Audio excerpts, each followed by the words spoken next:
오늘 본문의 말씀을 가지고 가장 귀한 예수 그리스도라는 제목으로 함께 말씀을 나누도록 하겠습니다. 지난주에 말씀이 생각나시는지 모르겠어요. 행해야 할 것들과 삼가해야 할 것들에 대해서 말씀을 드렸습니다.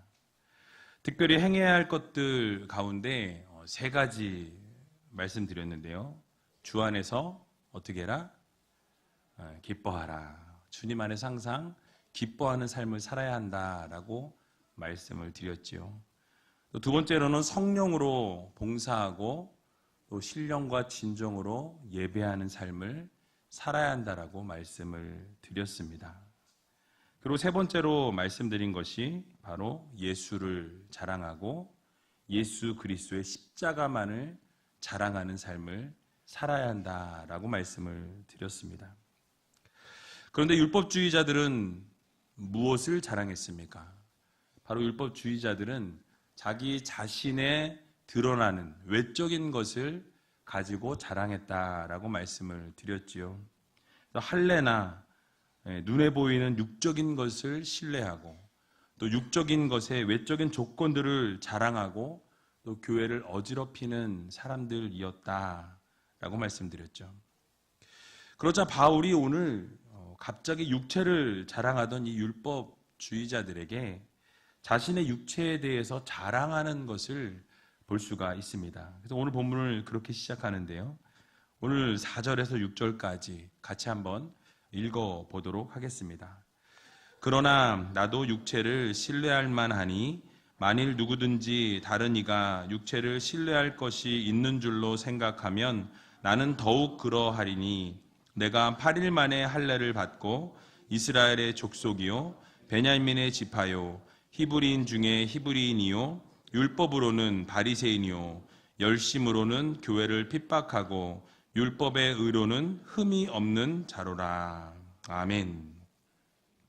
바로 지난주에 말씀드린 바와 같이 바울은 진정한 의미에서 할례당은 육체를 자랑하고 또 육체를 신뢰하는 자가 아니라 바로 그리스도 예수 안에서 예수 그리스도를 자랑하며 살아가는 사람들이 바로 진정한 할례당이다 라고 말씀드렸습니다. 그런데 갑자기 바울이 자기 자신에 대한 경력을, 화려한 배경을 이 4절에서 6절까지 나타내고 있어요. 자기 자신을 자랑하고 있는 것처럼 보여집니다. 그러나 바울의 의도는 자기 자신을 자랑하기 위해서 지금 자기 자신의 스펙을 쭉 나열하고 있는 것이 아니라 바로 율법주의자들이 더 이상 자기 자신을 자랑하지 못하게 하기 위해서 그런 의도로 자신의 상황을 지금 언급하고 있는 것입니다. 여러분 무엇이라고 말씀합니까? 나도 내 육체를 신뢰할 만하다라고 말씀합니다. 신뢰할 만하다. 즉 너희 율법자들이 밝히는 것처럼 육체를 자랑하고자 하면 나도 거기서 빠지지 않는다라는 거예요. 내 육체도 드러낼 것이 많다, 자랑할 것이 수억 가지다라고 지금 이렇게 이야기하고 있는 것입니다. 전체 내용의 이 맥락을 살펴보면 두 가지를 예를 들어서 이야기합니다. 첫 번째로 태어나면서부터 부모로부터 이어받은 특권을 이야기합니다. 그래서 내가 노력해서 얻어낸 특권이 아니라 이미 내가 태어나면서부터 부모로 받은 특권에 대해서 첫 번째 이야기하고요. 두 번째로는 자신이 이제 그 받은 특권을 가지고 노력해서 얻어내게 된 특권에 대해서 두 번째로 예를 들고 있다라는 것입니다. 자, 먼저 그러면 부모로부터 물려받은 특권에 대해서 설명을 좀 드리겠습니다. 오늘 본문 5절을 보게 되니까 바울이 난 지 8일 만에 할례를 받았다라고 말씀하고 있습니다. 이 8일 만에 할례를 받았다라는 것은 그 율법 그대로 시행하였다라는 말씀이에요. 창세기 21장 4절을 보게 되면 이삭이 난 지 8일 만에 하나님께서 명하신 대로 할례를 행하였다라고 성경은 말씀합니다. 또 레위기 12장 3절에도 보면 남자아이를 낳았을 때에 제8일째가 되는 그날에 그 아이의 양피를 베라라고 말씀합니다. 이 양피를 베라는 것은 할례를 행하라는 거예요. 할례를 율법으로 행할 것을 명령합니다. 이 율법대로 바울도 자신이 태어나는 그 순간에 난지 8일이 지난 이후에 부모님께서 그렇게 할례를 받을 수 있도록 배려해 주었다라는 거예요. 난지 8일 만에 할례를 받은 것을 자랑합니다. 그래서 말씀이 가르치는 대로 부모님이 그대로 행하셨고 자신도 그렇게 말씀 가운데 율법 가운데 태어나고 자라나면서 그 말씀 그대로 준행하는 삶을 살았다라는 것을 이야기하고 있는 것입니다. 그리고 자신을 이스라엘 족속이다라고 표현합니다. 여기서 말하는 이스라엘 족속은 나중에 개종을 해서 유대인 이 테두리 안으로 들어온 사람과는 다르게 혈통적으로 이미 유대인을 말하고 있어요. 바울은 순수한 이스라엘의 혈통을 이어받은 사람이었습니다. 즉 아브라함의 후손이자 바로 이삭과 야곱에게서 나온 선민이요 언약 백성이라는 거예요. 그래서 이방인의 피가 한 방울도 섞이지 않은 혈통적으로 순수한 이스라엘의 자녀다. 내가 바로 선민이다. 내가 바로 택함받은 그 백성의 그 이스라엘 족속이다 라고 내세우고 있는 것입니다. 게다가 또 무엇을 말합니까? 자신은 베냐민 지파다라고 말씀하고 있어요. 이 베냐민 지파는 12지파 중에 한 지파입니다. 베냐민 지파는 비록 작은 지파였는데 높이 평가되는 그런 지파였다라는 거예요. 12지파 중에 엘리트요 최고위층의 귀족으로 여겨진 지파가 바로 이 베냐민 지파였습니다. 야곱이 정말로 사랑했던 이 라헬을 통해서 낳은 요셉과 베냐민이죠. 그래서 베냐민을 낳다가 라헬이 죽게 됩니다. 그래서 라헬이 낳은 두 번째 아들이 베냐민인데요. 야곱이 12아들 중에서 유일하게 이 베냐민만이 바로 하나님이 약속하신 그 언약의 땅 가나안에서 태어나게 된 자녀가 바로 이 베냐민이었다라는 거예요. 또 이스라엘에 배출한 첫 번째 왕은 누구였습니까? 사울이었어요. 사울의 배경도 사울도 어느 지파 출신일까요? 모르셔도 이럴 땐 찍으시면 됩니다. 바로 베냐민 지파였어요. 그래서 베냐민 지파라서 이 아주 그 왕을 배출한 아주 그 프라이드가 강한 그런 지파였다라는 거예요. 또 여러분 잘 아시는 것처럼 솔로몬 이후에 이 이스라엘이 두 왕국으로 나뉘어집니다. 그래서 북이스라엘과 남유다로 이렇게 갈라지게 되죠. 그런데 이렇게 두 개로 갈라질 때에 북이스라엘에 10개 지파가 있고요. 남유다로 두 지파가 편성이 되었는데 그 남유다에 유다와 바로 베냐민 두 지파가 있었다라는 거예요. 열왕기서를 보게 되면 북이스라엘은 계속해서 하나님을 등지고 저버리는 일들을 행하는 것을 볼 수 있습니다. 여로보암의 길로 갔다라고 계속 표현하고 있어요. 그런데 이 남유다는 어떻습니까? 이 다윗의 길을 행하게 되었다. 그래서 하나님께 칭찬받고 인정받은 왕들이 여럿이 나오게 되었던 것을 볼 수 있습니다. 결국 나중에는 두 왕국이 어쨌든 하나님의 말씀을 듣지 않음으로 말미암아서 멸망하게 되게 되어집니다. 결국 다 망하게 되고 포로로 잡혀갔다가 다시 이스라엘을 재건하게 될 때에 바로 이 핵심적인 역할을 감당했던 지파가 바로 이 유다 지파와 베냐민 지파였다라는 거예요. 그러므로 이 베냐민 지파였던 사람들은 이 자신이 베냐민 지파라는 것에 대한 무엇이 있을까요? 자부심이 있는 거예요. 내가 베냐민 지파야. 내가 다시 이스라엘을 세운 그 지파 중에 일원이야. 이런 어떤 뜨거운 열정과 이런 자부심들을 베냐민 지파가 가지고 있었다라는 거예요. 이스라엘 안에서는 크나큰 특권이자 자랑거리였습니다. 또 무엇을 자랑합니까? 히브리인 중에서 본인은 히브리인이다라고 이렇게 말씀합니다. 즉 이스라엘 족속 중에서도 혈통의 순수성을 강조한 표현이 이방 문화를 계속해서 접하게 되고 이방 문화의 관습과 언어가 이 밀고 들어오는 그 상황 가운데서 그 영향을 받지 아니하고 히브리 전통을 계속해서 계승하고 지켜냈다라는 말씀입니다.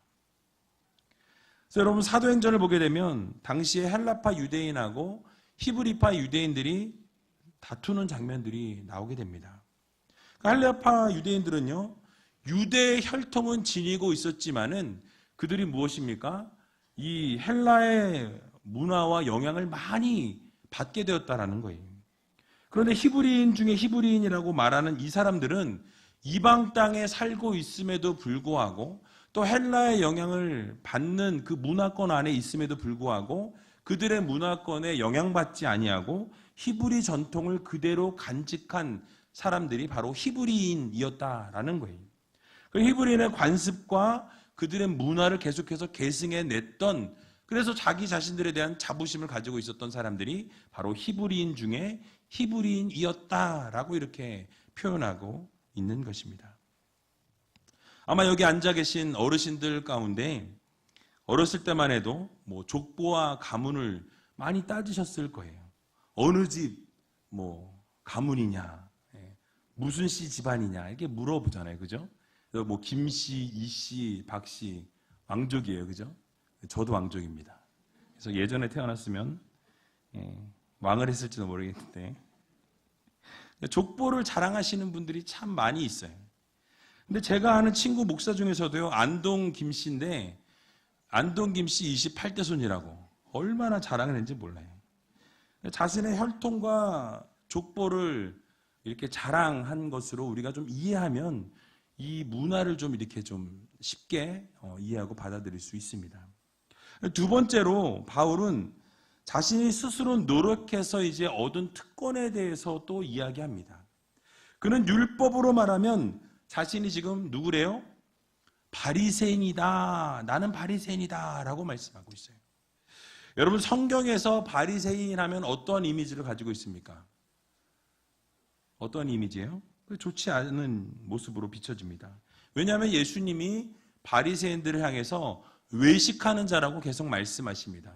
그리고 예수님께서 뭐라고 자꾸 말씀하세요? 이 독사의 자식들아 라고 이렇게 선포하실 때도 바로 이 바리새인들을 향해서 선포하신 말씀이라는 거예요. 수없이 그들을 경계하셨고 이렇게 독사의 자식이라고 표현하시다 보니까 이 바리새인에 대한 우리의 인식은 좋지 않은 사람들로 인식하게 된 것이 사실입니다. 그러나 바리새인들은요, 사실 하나님의 율법, 하나님의 말씀을 연구하는 사람들이었다라는 거예요. 그렇게 율법을 깊이 연구하기로 이 유명한 사람들이 바로 이 바리새인들이었습니다. 율법을 열심히 연구했을 뿐만 아니라 그 율법을 연구하고 철저히 지키기 위해서 노력하고 몸부림쳤던 사람들이 바로 이 바리새인이었다라는 거예요. 서기관들이 전해준 전통까지 또 철저하게 지키고 그 전통에 순종했던 사람들이 바로 바리새인이었습니다. 얼마나 지킬 게 많은지 몰라요. 근데 그것을 다 지키기 위해서 몸부림치고 최선을 다했던 사람들이 바로 이 바리새인들이었다라는 거예요.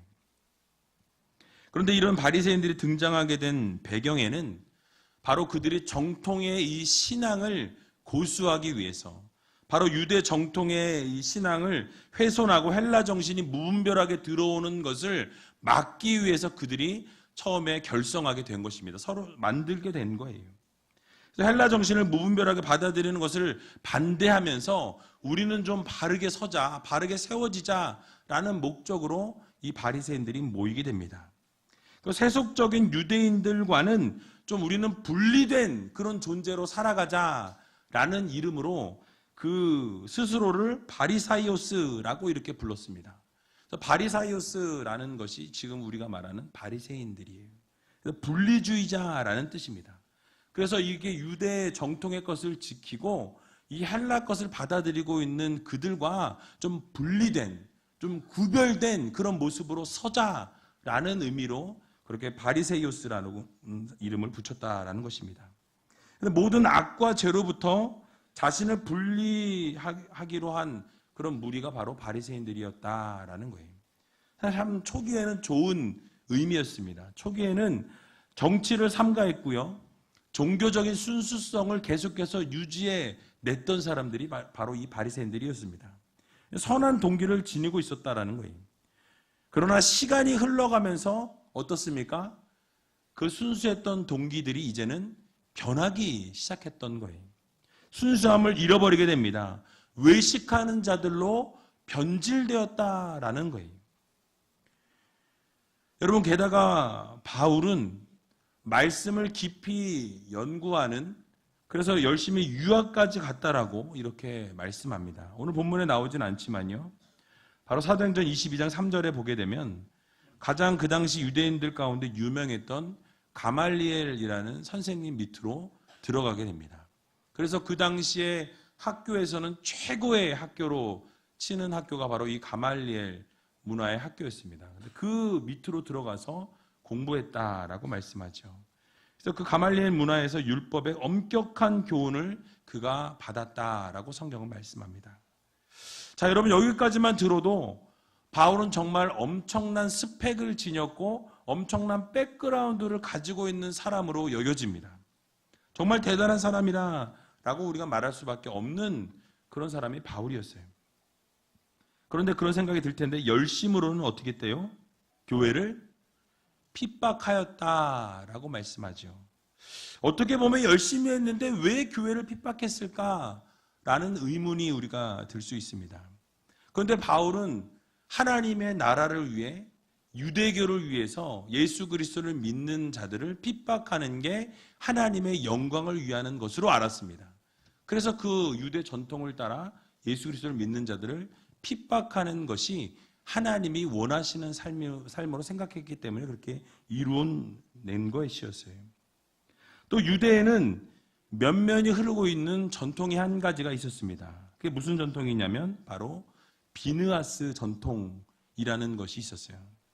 자, 이 비느하스 전통이라는 것이 무엇이냐면 민수기 25장을 보게 되면 이스라엘 백성들이 모압의 이 꼬임에 넘어가게 됩니다. 그리고 모압의 꼬임에 넘어가서 모압 백성들이 섬기는 이방 신들을 섬기기 시작해요. 그리고 이방 우상들을 섬기면서 이방 여인을 취하여서 음란 행위를 하게 됩니다. 그리고 타락하고 부패하게 되었다라고 민수기 25장에 말씀하고 있어요. 그때 제사장의 아들이었던 비느하스가 일어나게 됩니다. 그리고 모압 여인과 간음했던 이 이스라엘 남자와 또 모압 여인을 함께 창으로 찔러 죽이는 그런 일들을 행하게 돼요. 그래서 그것이 하나님의 거룩한 진노가 그 가운데 임했었는데 이 일을 계기로 어떻게 됩니까? 그 모든 연병이 그치게 되었다라고 성경은 말씀하고 있어요. 즉 하나님 나라와 성전을 향한 열심을 가지고 하나님의 뜻을 거절하고 하나님의 뜻을 반대하는 사람들에게 이 폭력을 가해서라도 어떻게 해요? 제지하려고 하는 것이 바로 비느하스의 전통이다라는 거예요. 그래서 여러분, 이 비느하스의 전통이 계속 시간을 따라서 내려오게 됩니다. 그래서 예수님이 태어나시기 200년 전에 마카비 가문이라는 가문이 일어나게 됩니다. 그래서 이스라엘의 독립을 위해서 싸우게 돼요. 그리고 이 전통이 또 계속 살아나게 되면서 결국 예수 그리스도께서 활동하실 때에 열심당원이라는 사람들이 있었습니다. 그 바로 열심당원이라는 사람들이 바로 이 비느하스 전통을 계속 이어내려온 사람들이었다라는 거예요. 그래서 이런 전통의 측면에서 바울은 폭력을 행해서라도 바로 이 교회를 핍박해서라도 이스라엘의 전통을 유지하고 유대 전통을 유지하고 율법에 충성하고 하나님 말씀에 충실하려는 열심으로 그 열심을 누구도 따라올 자가 없다라고 지금 바울이 선포하고 있는 것입니다.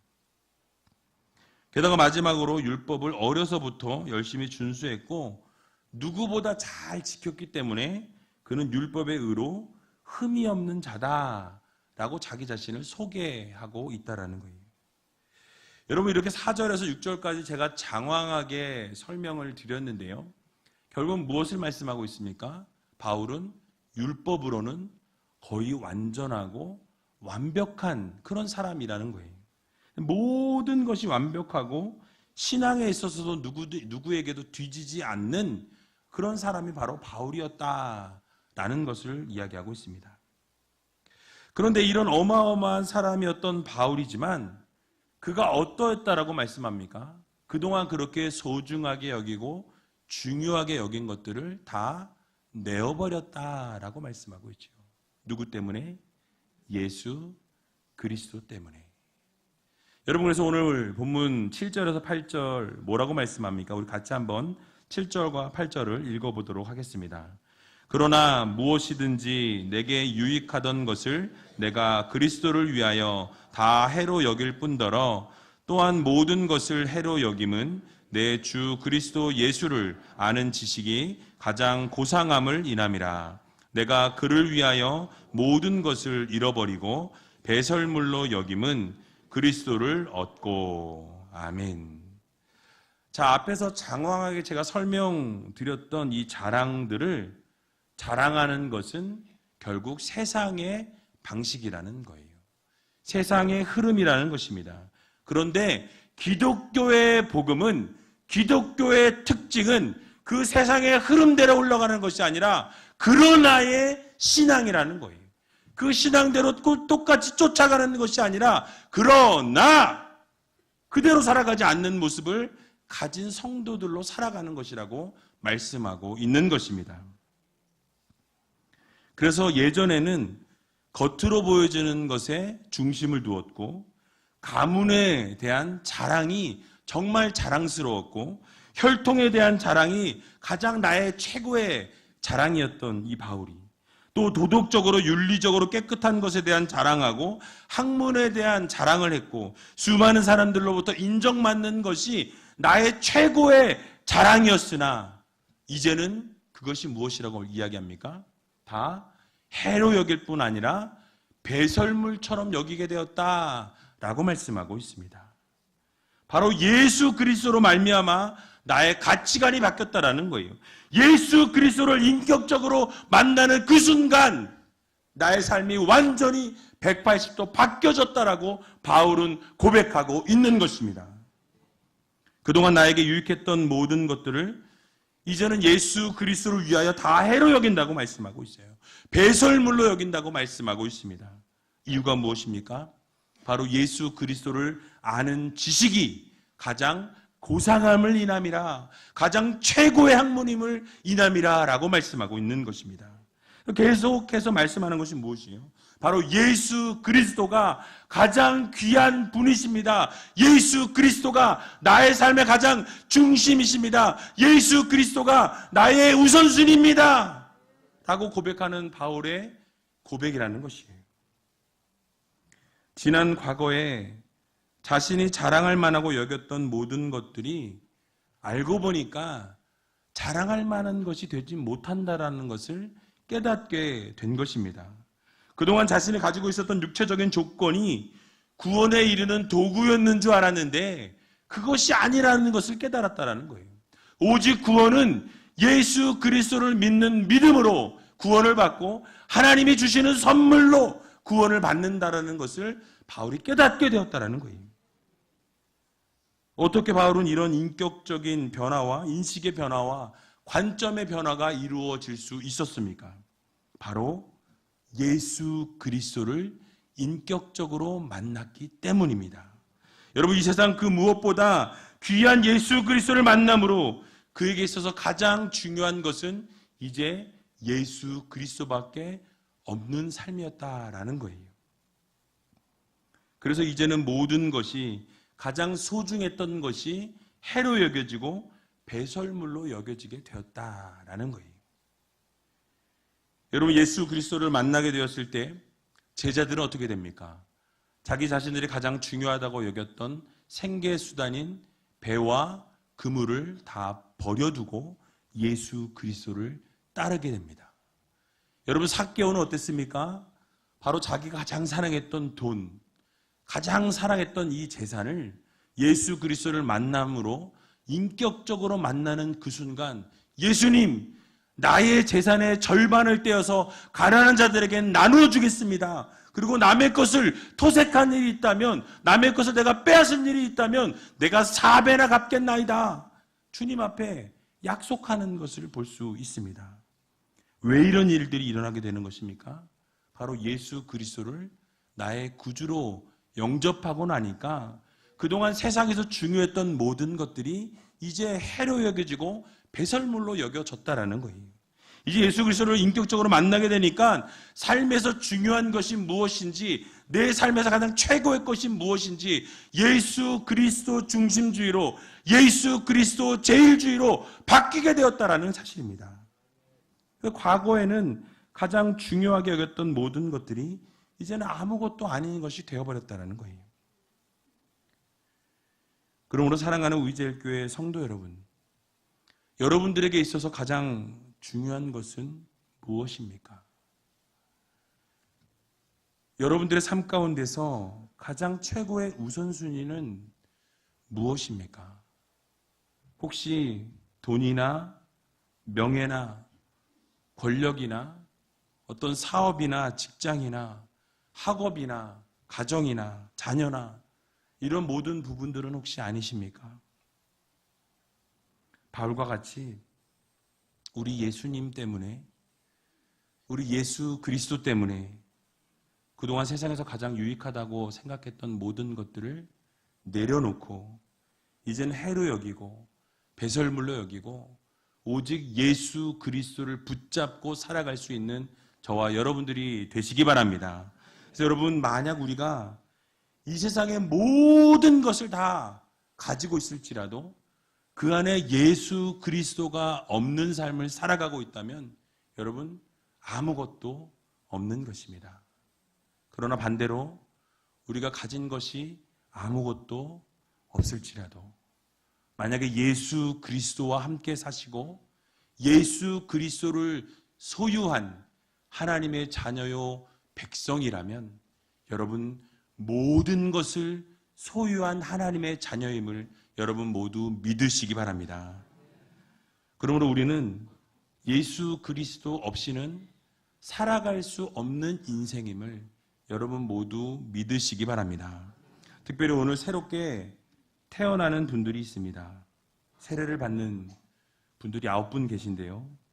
예수 그리스도를 가장 귀한 분으로, 또 예수 그리스도를 나의 구세주로 영접하면서 세례받는 이 9분의 하나님의 귀한 자녀들을 축하해 주시고 또 예수 그리스도를 잘 믿는 성도들이 되게 해달라고 여러분 기도해 주시길 부탁드립니다. 또한 오후 예배 때 새생명 대축제가 있습니다.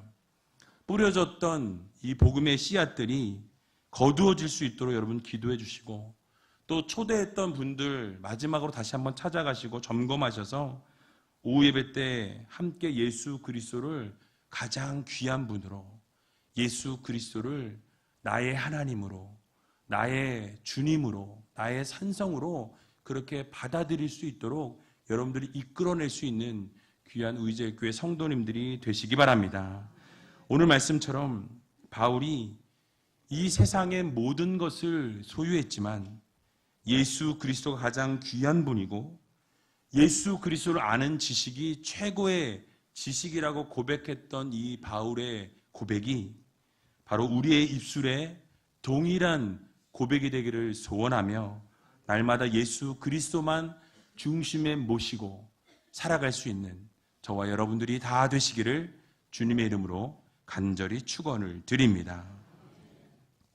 우리 시같이 찬양하기 원하는데요. 지난주 했던 찬양입니다. 내 모습 이대로라는 찬양인데 여러분 정말 여러분이 어떠한 모습으로 나오셨든지 간에 주님께서는 여러분 있는 그대로의 모습을 사랑하십니다. 그래서 이 시간 함께 찬양할 때 하나님 내 모습 이대로 나왔습니다. 연약한 모습 이대로 나왔습니다. 그러나 주님 이 시간 나를 만져주시고 치료하여 주시고 하나님 이 시간 임재하여 주셔서 우리의 삶이 오직 바울이 고백했던 것처럼 예수 그리스도 한 분만으로 만족하고 예수 그리스도 한 분만을 마음 깊이 새길 수 있는 하나님의 귀한 자녀들이 되게 달라고 함께 찬양하고 통성으로 기도하는 시간 갖도록 하겠습니다.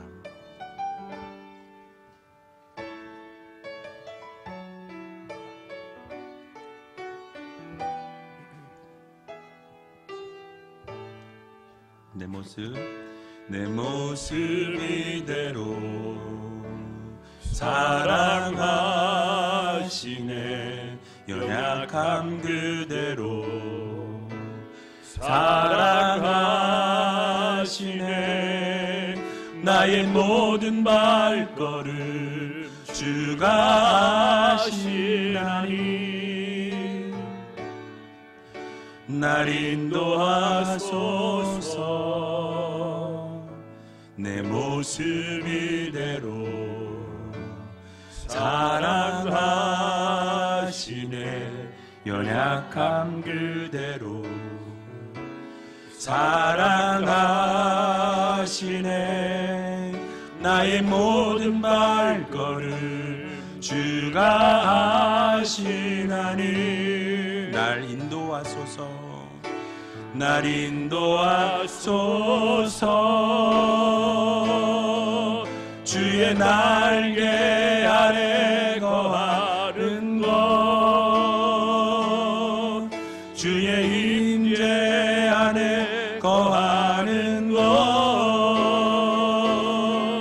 나의 가장 큰 소망, 나의 가장 큰 은혜, 주와 함께 동행하는 일,